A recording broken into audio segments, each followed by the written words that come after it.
ಇವತ್ತು ನಿಜವಾಗ್ಲೂ ಒಂದು ಸಂತೋಷ ತಂದಿರತಕ್ಕಂಥ ವಿಷಯ ನನಗೆ. ಯಾಕಂದ್ರೆ ಇದೇ ಸಿನಿಮಾ 3 ದಿವಸ ಆಚರಿಸಿದಾಗ ಚೌರಾಯ ಮೆಮೋರಿಯಲ್ ಬಾಬು ಒಂದು ಫಂಕ್ಷನ್ ಮಾಡಿದ್ರು. ಆ ದಿನ ನೆನಪಾಗ್ತಾ ಇದೆ ನನಗೆ. ಇದೇ ತರ ವೇದಿಕೆ ಮೇಲೆ ನಾವು ವಿಷ್ಣುವರ್ಧನ್ ಸರ್, ಪ್ರಿಯಾಂಕಾ ಮೇಡಮ್ ಎಲ್ಲ ಕೂತಿದ್ವಿ. ಆವತ್ತು ಅನೇಕ ಸಂತೋಷ ವಿಷಯಗಳನ್ನ ಹಂಚ್ಕೊಂಡಿದ್ವಿ. ಆ ದಿನ ನನಗೆ ಇವತ್ತು ನೆನಪಾಗ್ತಾ ಇದೆ ವೇದಿಕೆ ಮೇಲೆ ಕೂತಾಗ. ವಿಷ್ಣು ಸರ್ ಜೊತೆಯಲ್ಲಿ ಪ್ರಯಾಣ ದೊಡ್ಡ ಪ್ರಯಾಣ ನಂದು. ಸುಮಾರು ಒಂದು 30-35 ವರ್ಷದ ಪ್ರಯಾಣ. ನಾನು ಮೊದಲನೇ ಸಲ ಅವ್ರನ್ನ ಭೇಟಿಯಾಗಿದ್ದು ಜನನಾಯಕ ಚಿತ್ರದಲ್ಲಿ. ದೇವನಹಳ್ಳಿಯಲ್ಲಿ ಅಂಗಡಿ ಬೀದಿಯ ಶೂಟಿಂಗ್ ನಡೀತಾ ಇತ್ತು. ಅವತ್ತೇ ಮೊದಲನೇ ಸಲ ನಾನು ಅವ್ರನ್ನ ಭೇಟಿಯಾಗಿದ್ದು, ಅವ್ರ ಜೊತೆಯಲ್ಲಿ ಆಕ್ಟ್ ಮಾಡಿದ್ದು ಸುಖ ಸಹ ಅವತ್ತೇ. ಅವತ್ತು ಶುರುವಾಗಿದ್ದ ಪ್ರಯಾಣ ಹಾಗೆ ಸಹ ಕಲಾವಿದನಾಗಿ ಅವ್ರ ಜೊತೆಯಲ್ಲಿ ನೆಗೆಟಿವ್ ಕ್ಯಾರೆಕ್ಟರ್ ಮಾಡ್ತಾ, ಪ್ಯಾನಲ್ ಹೀರೋ ಆಗಿ ಮಾಡ್ತಾ, ಎಲ್ಲಾ ತರದ ಪಾತ್ರಗಳು ಮಾಡ್ಕೊಂಡು ಅವರು ತಮ್ಮನಾಗಿ ಪಾತ್ರಗಳು ಮಾಡಿ ಎಲ್ಲಾ ತರದ ಪಾತ್ರಗಳನ್ನ ಮಾಡಿ 30 ವರ್ಷ ಜೀವನ ಸಾಗಿಸಿದ್ದೀನಿ. ಅವರಿಂದ ಕಲ್ತಿದ್ದು ಬಹಳಷ್ಟು ಇದೆ.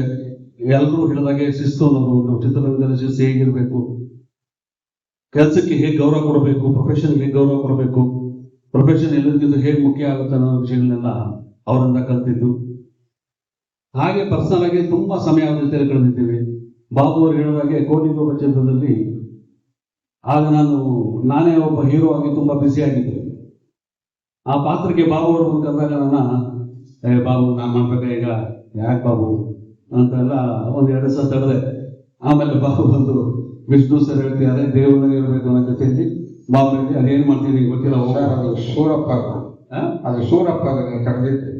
ಸೂರಪ್ಪ ಪಿಕ್ಚರ್ ಕೋಟಿಗೊಬ್ಬ ಮಾತು ಮಾತಾಡಲಿಲ್ಲ. ಒಂದು ಜ್ಞಾಪಿಸ್ಬಿಡ್ತೀನಿ. ಸೂರಪ್ಪ ಸಿನಿಮಾದಲ್ಲಿ ದೇವರಾಜ್ ಸರ್ಗೆ ನಾವು ಶರಣ್ರಾಜ್ ಅವ್ರ ಪಾತ್ರನ ಮಾಡಬೇಕು ಅಂತೇಳಿ ತಗೊಂಡೋಗಿ ಕ್ಯಾಸೆಟ್ ಕೊಟ್ಟಿದ್ದೆ. ಕ್ಯಾಸೆಟ್ ನೋಡ್ಬಿಟ್ಟು ನೆಕ್ಸ್ಟ್ ಡೇ ಬೆಳಿಗ್ಗೆ ಫೋನ್ ಮಾಡಿ ಬರ್ತೀಯಮ್ಮ ನಿನ್ನ ಮನೆಗೆ ಅಂದರು. ಹೋದೆ. ಗಣೇಶ್ ದಯವಿಟ್ಟು ಇದನ್ನು ಕೇಳಿಸ್ಕೊಳ್ಳಿ, ಸೂರಪ್ಪ ಸಿನಿಮಾದು ಮಾರನೇ ದಿನ ನನ್ನ ಮನೆಗೆ ಕರೆದ್ರು. ಅಲ್ಲಮ್ಮ ನೀನು ನನ್ನನ್ನು ಏನು ಅಂದ್ಕೊಂಡಿದ್ಯಾ ಅಂದರು. ಯಾಕೆ ಸರ್ ಅಂತಂದ್ರು. ವಿಷ್ಣು ಸ್ಟಾರ್ ಸ್ಟ್ಯಾಚ್ಯೂನ ನಾನು ಹೋಗಿ ಹೊಡೆಯೋದಂತೆ, ಹೊಡೆದ್ಬಿಟ್ಟು ನನಗೆ ಥಿಯೇಟ್ರಲ್ಲಿ ಇರೋರೆಲ್ಲ ನನ್ನ ಬೈಯೋದಂತೆ. ಇದು ಬೇಕಮ್ಮ ನನಗೆ, ಯಾವುದೇ ಕಾರಣಕ್ಕೂ ದಯವಿಟ್ಟು ಈ ಪಾತ್ರ ನಾನು ಮಾಡಲ್ಲ ಅಂತೇಳಿ ವಿಷ್ಣು ಸರ್ ಮೊಬೈಲ್ನ 1 ವಾರ ಅವಾಯ್ಡ್ ಮಾಡೋದು. ಆಮೇಲೆ ನಾನು ಹೇಳ್ಬಿಟ್ಟೆ. ಅದಕ್ಕೆ ವಿಷ್ಣು ಸರ್ಗೆ ಇವರೇ ಫೋನ್ ಮಾಡಿ, ಸರ್ ನೀವು ಏನು ಪಾತ್ರ ಕೊಟ್ಟರು ನಾನು ಮಾಡ್ತೀನಿ, ನಿಮ್ಮ ಸ್ಟ್ಯಾಚ್ಯೂನ ಹೊಡೆದು ಥಿಯೇಟ್ರಲ್ಲಿ ಬೇರೆಯವ್ರನ್ನೆಲ್ಲ ಕರೀತಾರೆ ಸರ್, ಬೇಡ ಸರ್ ಅಂತೇಳಿ ಪಿಕ್ಚರ್ ತಪ್ಪಿಸ್ಕೊಂಡ್ರು.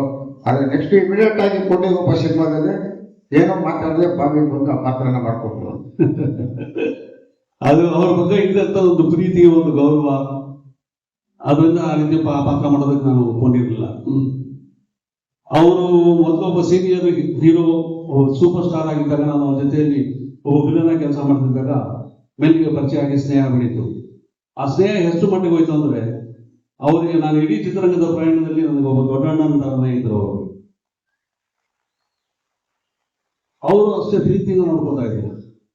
ನಾವೆಲ್ಲರೂ ಒಟ್ಟಿಗೆ ಒಂದು 2-3 ವರ್ಷ ಕಾಲ ಕಲಾವಿದರ ಸಂಘದ ಕಮಿಟಿಯಲ್ಲಿದ್ವಿ. ವಿಷ್ಣು ಸರ್ ಅವರು ಅಧ್ಯಕ್ಷರಾಗಿದ್ರು, ನಾನು ಸೆಕ್ರೆಟರಿ ಆಗಿದ್ದೆ. ಆಗ ವಾರನೂ ಮೀಟ್ ಮಾಡ್ತಾ ಇದ್ವಿ, ಮೀಟಿಂಗ್ಗೆ ಅದಕ್ಕೆ ಇದಕ್ಕೆ ಅಂತ. ಅದು ಮೀಟ್ ಮಾಡ್ತಾ ಇದ್ದು ನಾವೆಲ್ಲೂ ಅಲ್ಲ, ಅವ್ರ ಮನೆಯಲ್ಲೇ.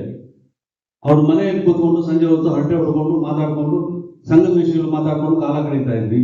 ಆಗ ಎಷ್ಟೋ ಸಲ ಇವತ್ತು ಭಾರತಿ ಮೇಡಮ್ ಅವರು ಇದ್ದರೆ ಚೆನ್ನಾಗಿತ್ತು.